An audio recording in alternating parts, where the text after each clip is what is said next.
বাড়ি চ। আমি বাড়ি যাবো না। আমি টনিকে বিশাল ভালোবাসি। আরে আরে, গায়ে হাত তুলছো কেন? গায়ে হাত তুলে কি সবকিছু সমাধান হয়ে যাবে?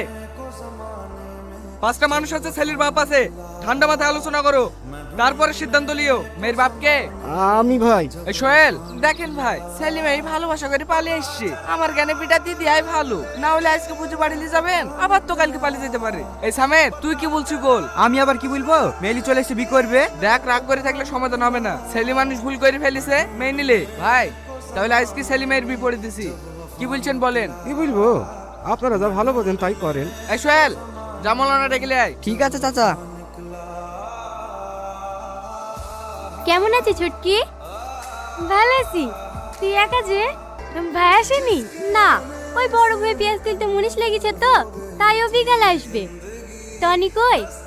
ওই একটু ভাইয়ের সাথে বাজারে গিয়েছে। নেকলেস কবে লিলি? পরশুদিন।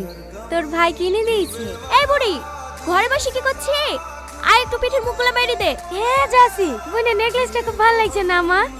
আমার অনেক দিনের স্বপ্ন এরকম একটা নেকলেস নেব। তুমি আর সোনা বড় স্বপ্ন দেখো না, দুবেলা দুমুঠো খেতে পাও কি তাই দেখো। ও ভাবে বলছো কেন মা? বলবো না কেন বল।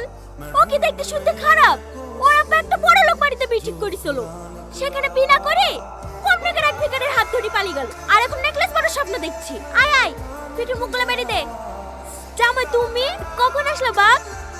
এই তো এক্ষুনি। বসো বাপ। ভালো আছো ভাই? হ্যাঁ, ভালো আছি।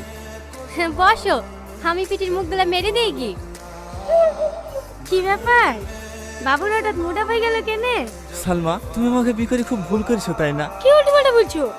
তোমার আবার কি হলো? কিছু না, এমনি।